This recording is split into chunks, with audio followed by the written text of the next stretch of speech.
Welcome back. I'm Budar Pratap Singh. You're joining us on NewsX. Our big focus this hour, the deadline that Pakistan put on itself to decide on the T20 World Cup has lapsed today. On expected lines, Pakistan is unlikely to boycott the World Cup. Why? Because that was never the intention. Pakistan first instigated PCB chairman to leave the World Cup and stirring an imaginary row about security threats in India. Then Shehbaz Sharif held a meeting with Mohsin Naqvi and the two said they would make a decision on the World Cup by 30th January. Then immediately the squad for the T20 World Cup was announced. That pretentious meetings and discussions were held to further stir this pot, but the buff was called by the ICC clearly. Joining us live, Shekhar Vijayan, sports commentator. Suniri Ashkalra, cricket scholar, joins us live. Pathikrit Pine, foreign affairs expert, is live with us. Taus Rizvi, sports journalist, is also joining us on the broadcast. Let me make a start with you first, Shekhar Vijayan. Do you believe Pakistan's bluff has been called out through this entire episode? Uday, thank you for having me over.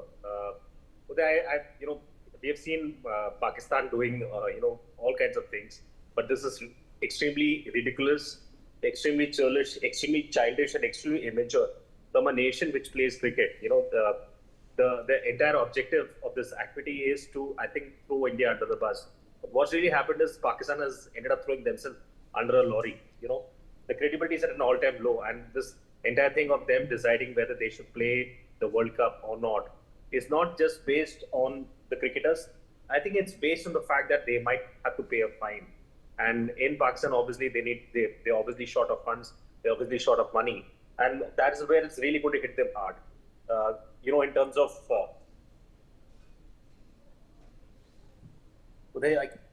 I think we've lost Shekhar Vijayan there, unfortunately. So, Suniri Ashkalra, come in here on this decision. Do you believe it's final now that Pakistan will be playing the World Cup? Well, if I were to talk about it, thank you, Uday, for having me on the show.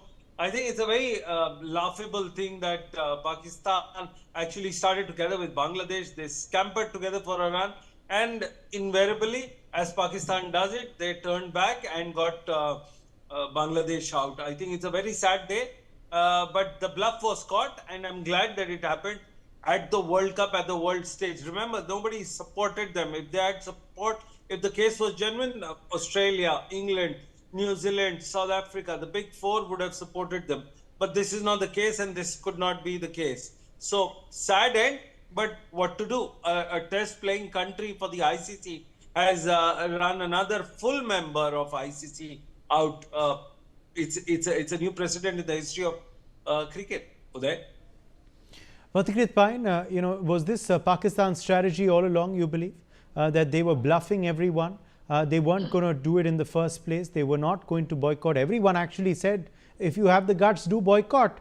But what happens? Pakistan chickened out. Well, absolutely. If they had to boycott, they wouldn't have booked the tickets for Colombo, which they have already booked for the Pakistan team. They have already unveiled their jersey. They are preparing for it. So it's very unlikely that they have any intention of boycotting. I think they only wanted to keep the suspense for the sake of creating what they believe would be pressure on India, which unlikely is going to happen. It's like Hindi mein wo kahawat hai na, matlab chane ke jhaad pe chढ़ाना. So they actually made the same thing with Bangladesh. They forced Bangladesh to take the stand. They actually thought that everybody will be there to support Bangladesh, but it didn't happen. And I think that the Bangladeshi media and the press is hoping desperately that somehow Pakistan also boycotts. But I think a large section of the Bangladeshis do realize that there is no incentive for Pakistan to boycott it. I mean, if you boycott, see, ultimately the players play it for the World Cup. There's no question of them boycotting. And even if they have to boycott the India match, well, I think that itself would have a lot of compensation and penalty they have to give. And that will be also construed, if they boycott that particular match against India, that will be construed as chickening out. As if you look at the history of ICC tournaments where the track record of Pakistan against Indian matches is abysmal. So I think all in all, Pakistan could have avoided this entire embarrassment. Look, it's not that India is a hegemony in ICC. It is not so. If India is considered a power, it's because there is a huge audience in India. That makes a difference. And secondly, it is not just in cricket. There are many other sectors or games where India has done exceedingly well in the last few years. India won more than 100 medals in the Asian Games recently. There is no, ICC run by, an Indian over there. And last but not the least, if India is a, power to reckon with, it's because successive two ICC tournaments they have won. So to presume that India is ruling the roost, it's certainly not so. If every match that India wins, it's out of hard work. And if they think that this, threats of boycott would have any difference, I don't think. There are other teams which deserve a chance. If the Pakistanis think that they would boycott, well, Uganda is there to replace them. And I'm sure Uganda would be a great competitive team, as has been mentioned by many retired players. So I don't think Pakistan will do the same, because this is the only one sports where Pakistan is still considered competitive. And I think as a cricketing nation, they must play. Whether they win or lose, that's another issue. But I think these things they could have avoided. Last time they ran away with the Asian Cup trophy, as if that was not enough. Mosim Naqvi thought he will do something more. But if they had to boycott, they would have announced by now. You don't boycott by booking tickets, by unveiling the jersey. Back to you.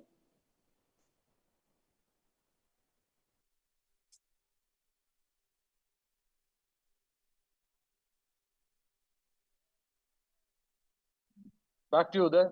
Can you hear me?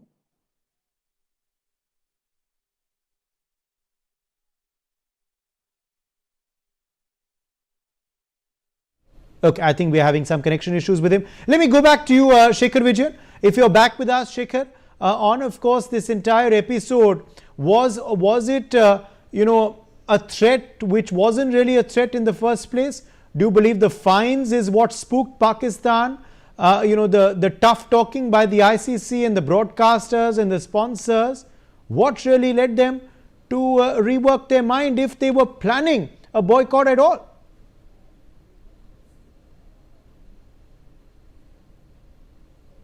Shekhar, are you there with us? Okay, I'm afraid we've lost Shekhar also there, unfortunately. Pathikrit, let me draw you back in here. Pathikrit Pine, on, of course, this entire episode, what should Bangladesh learn from this? I don't think Bangladesh learns anything from anything.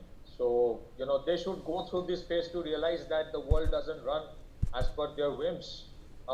It's kind of strange that they decided to boycott the World Cup in India, citing security reasons, and at the same time they have sent the shooting team to India for competing in a tournament. So it's kind of strange that if there are security threats, why is it that they don't consider any similar threat to the Bangladeshi shooting team? And secondly, if they have to boycott India, they can actually also boycott Indian rice, Indian dal, Indian chili, Indian cotton, Indian electricity. They don't boycott those things. And as it is, let's understand, by Bangladesh, it's a team. We respect that, but it's not a world-class team that their absence will be felt so much. If there is always one team to replace another team. There are 95 countries which play cricket who are associate members of ICC. So if Bangladesh decided to boycott, it's their choice, but now I think a lot of people inside Bangladesh are regretting. They are saying that if they had to boycott, they could have at least gone ahead with cricketing diplomacy. They could have talked to all the countries who are in the voting. They could not convince. So taking shortcuts do not make any difference. I think India is a mature country. If you have an ICC tournament, all the adequate securities would have been given. But if you're looking for excuse of not joining, then there are invariably consequences that you have to face. And I think Bangladesh is now having second thoughts if it was the right decision or not, because invariably there will be certain actions by ICC which may not help the cricketing future of Bangladesh. Back to you. Yes, and let me get you in here, Sunil Yashkalra, on that. At the end of the day, was that also something that spooked Pakistan at the kind of ramifications financially that they can ill afford at this juncture where their country is pretty much bankrupt and begging the entire world for money? Well, you said it right. Pakistan has got not only Bangladesh players, board, fans, but more importantly, media embarrassed, and also in front of the ICC, that they've got a tough lesson. Now, before I answer your question, let me add on to my panelist what he said. The problem is not only of the fans, cricketers, and of the board cutting a sorry figure. Just imagine the visas of the Bangladeshi media is also come under scrutiny, and I think they've been curtailed from a group of 40 odd media. This thing they've cut down to, I think, 2 or 3 very important ones, which the board has said. Because if your team is not playing, what is the need of media coming there? So they're also exasperating on why this is happening to them and what was their fault. And I think they're here to cover cricket. To answer your question, I think Pakistan has been going on the false bravado for far too long, way too much. In fact, I'm still told that the Asia Cup trophy is lying at Mr. Mohsin Naqvi's friend in Dubai, and it's been kept under lock, which he has the key, because he's not given it since he's the ACC president. That hasn't gone down well with most of the people, and I think the celebrations of Indian players on the field on that day after winning the trophy said it all. Trophy or no trophy, they're still called the champions. But in a larger context of the game, they have really got themselves embarrassed in front of everybody. Over to you, Uday. Yes, and at the end of the day also, Sunil, do you believe these meetings were all much ado about nothing? Naqvi and Sharif and others in the Cricket Board of Pakistan, the deadline of 30th January, which has lapsed without a single word. Was that all much ado about nothing? Sunil? Yeah, absolutely. The deadlines and everything, I think it was, as I call it, the false bravado. The Pakistani camp was going in, the Bangladeshi people went in, they thought they will make it like a movement. For a movement, you need at least 60% of the teams rallying around your cause. It's not a big cause of cricket. It is a cause of, I think it's a big cause of an individual person with the ego and his problem. And I think it's been called loud by most of the people in the ICC fraternity. I'm told the video conferences haven't gone down too well with the Pakistan as well as the Bangladeshi contingent. Just imagine a man with no credentials in sports actually is calling the shots for the Bangladesh cricket team. In fact, one of our panelists is on the World Cup. Our NewsX panelist is in the World Cup team as a coach, and he has told me that everybody is laughing at them, and they're finally saying the joke is on Bangladesh and Pakistan in the entire context of the Uday. Yes, yes, indeed. Let me take that back to Shekhar Vijayan. If we have you finally now on, Absolutely. of course, this this entire episode on what fans of cricket should make of it, and the seriousness of the PCB or the lack of it has also emerged through this entire episode, hasn't it? Uday, it's almost unfolding like those Pakistani dramas of the yesteryears. Pakistan thought they had this great idea where they would, tag along with Bangladesh and try to throw India under the bus. Unfortunately, India is having the last laugh. And I think more than India, this is a World Cup. You're talking about a T20 World Cup where there are so many nations playing, there are so many countries playing. It's not just about India, Sri Lanka, or Pakistan. It's about 12 league nations playing. And this is a chance for them to come in and express the talent. But all Pakistan has done from the time this tournament has started, from the time we've been talking about the T20 World Cup, is they've been talking about how they can move out of the World Cup, or how they can, threaten India by saying today we will play, tomorrow we won't play. It's like an odd even strategy, which really does not work. The second thing is they have also got under Bangladesh's skin, because of which now Bangladesh is not playing the tournament. Pakistan may or may not play, depending on the kind of sanctions which may be imposed. And the third thing is they have become a laughing stock across the cricketing world. Nobody's going to trust them. Nobody will want to tour them. And the fact of the matter here is, if this happens at the world stage, every nation is going to be watching them, and they would be, trying to understand how churlish, how underconfident, how childish, and how immature can a nation be. This is a nation which plays cricket. This is a nation which has played cricket for the longest time, like India, and they come up with a strategy like this to throw India under the bus. The main reason being they have an inferiority complex, and they've been hating India since 1947. All this has come out in the open because they want to use cricket not as a medium for playing sports, but for using religion and for using their animosity towards India. And I think it's all coming out in the open. The fact that, now they're in a position where they don't know whether they're coming or going. I also want to think about the players. The players are not sure whether they're playing or not. The players are not sure whether they're practiced enough or not. The system, the board is at fault here. There's no leadership here. One can see that. And even the Asia Cup fiasco, where they took the cup and and they made sure that India doesn't carry the cup, was very childish and very churlish. It just goes to show how Pakistan thinks, how Pakistan reacts, and how Pakistan executes. Unfortunately, they didn't realize that India will have the last laugh here. And I think more than India having the last laugh, they've become a laughing stock in the entire cricketing world. The credibility is at an all-time low. And along with them, they've brought Bangladesh also down to an all-time low. Bangladesh, the fans have so much of passion. The fans would want to see the players playing. They cannot see the players playing because of the Bangladesh cricket board's foolishness, where they believe what Pakistan is doing. Ultimately, what's going to happen is both these teams are not going to may or may not play. Obviously, Bangladesh is not playing. Pakistan, we really never know, depending on how they decide and react. But I think in a nutshell, if I have to say, it's good riddance to bad rubbish. Absolutely. And the fact is that many were saying, Pathikrit Pine, that the ICC should have cracked down. They're the ones who should possibly have thrown the team out. They should have called their bluff earlier.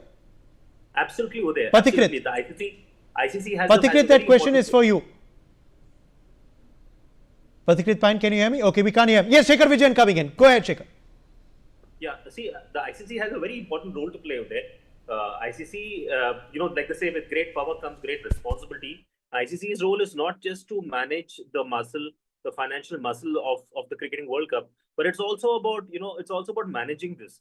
Somehow the ICC was very quiet, very dormant for a long time. And it's only thanks to, media channels like you, which have actually spoken about this and broadcasted it out there. Otherwise, the ICC was playing a very dormant role, and they should have allowed matters to come to such a moment where we are talking about it right now. Right? This should have been nipped in the bud a long time back, knowing how Pakistan is, knowing how Bangladesh is, and knowing what they were really up to. Because at the beginning, from the beginning itself, it was never about the game of cricket. It was never about sports. It was always about religion. It was always about throwing India under the bus. It was always about showing India in poor light in the World Cup. And I think they thought they had a golden opportunity. World Cup is being played in India and Sri Lanka. You've got so many venues here. You've got venues in Sri Lanka. Why not, create a situation where India is not a safe country to play and the whole world comes to know about it? The timing was just right, but unfortunately, we saw through it. And I think the fact that we're talking about it, the fact that we're discussing about it, I think ICC should have smelled the coffee a long time back. They didn't see through it, which is very surprising, or they saw through it and they didn't do anything about it. Still, the pressure has come to their doorstep. Yes, indeed. Okay, let me take that to you, Tos Rizvi, as well now. If you're there finally with us now, Tos, on the trigger, the planted trigger by Pakistan, was it a complete sham from day one? And what lessons should the Bangladesh Cricket Board learn from all of this? Yeah, actually, it's sad. It's sad. I feel sad for Bangladesh cricket. They have fallen into the trap of Pakistan's politics, cricket politics, which they have been using for a long time. I mean, look at Bangladesh. I mean, this is the first instance that they might have done something like this. I mean, otherwise, Bangladesh has never been an authority, whether on field or off the field. They were never considered much. But this was an opportunity again, not to fall into the trap of Pakistan. Pakistan has been a culprit for a long time. They've been playing politics, whether it's cricket, off the field, on field, international politics. But this was unfortunate. Bangladesh has lost big time, whether you talk about the revenues, whether you talk about the mileage that they would have got at least. I mean, they should have considered playing in India. While Pakistan is a habitual, team that has been, or maybe the board that, creates nuisance and then at the end goes on to participate. And again, they'll be doing it. I mean, they'll be playing this particular World Cup. They'll play against India. They'll take all the money home, and at the end they will be happy. Their players will be happy. The board will be happy. But it's a big loss for Bangladesh. They should have understood. I mean, you're talking about the ICC. ICC, in the end, I mean, they can't do much. I mean, they can see exactly what's around. They cannot comment. They cannot come and they can only take action. Yeah, they can. They went all the way to Bangladesh, right? Remember when Bangladesh had announced that they would be pulling out, they went all the way to Bangladesh to convince the administrators that okay, this is happening, there will be security, there will be India will be providing each and every security, every aspect. They will treat you like they'll give you a great hospitality. But then Bangladesh wasn't convinced because they were backed by Pakistan, thinking that they would do the same. But unfortunately, Pakistan has once again stabbed in the back. This time they have been doing it off the field in geopolitics, but this time in cricket. So Bangladesh is at loss. They should learn now that Pakistan is not a reliable or trustworthy partner, team, or whatever you want to say, because Yes. at the end it's the players' loss, it's the BCB's loss. The players lost nothing. I mean, they. You know, one feels for the Pakistan at players. end would be happy One just feels with for the Asian players, Cup. Sunil Kalra. The Bangladeshi players, what fault of theirs was this? They must have been practicing for so long. And just simply for some petty politics, this has happened. Also, the Pakistani players, Sunil, what sort of, a mindset will they be in? Are they going? Are they not going? Should they practice? Should they not practice? Are they in the team? Are they not? I mean, what about the players in all of this? Well, absolutely. Talking from the player's perspective, in fact, I was with the father-in-law of one of the players, Shadab Khan, Sakleen Mushtaq, few days ago, and he was very clear that, hey, politics should not come into it. Unfortunately, in a very harsh tone, he said openly and publicly that it's the politics that is killing the cricket in Pakistan.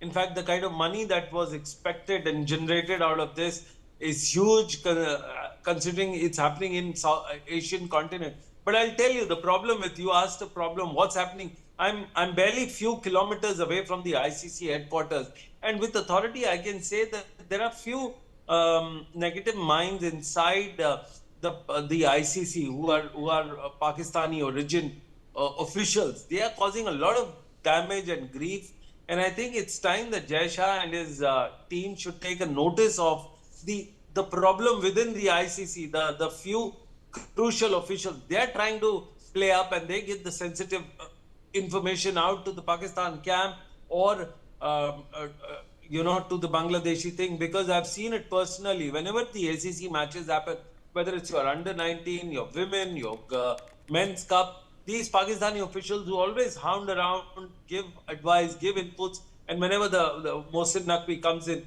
they quickly give him a red carpet welcome. So I think it's time that ICC should distance, and Jai Shah's office should take a note of it, that this is what has happened. In fact, the laughable thing was that they've allowed kids of the reporters, and the so-called reporters don't even merit to be in the press room. So I think it's a bigger problem than it appears to be. But for the players, it's a sad story for both sides.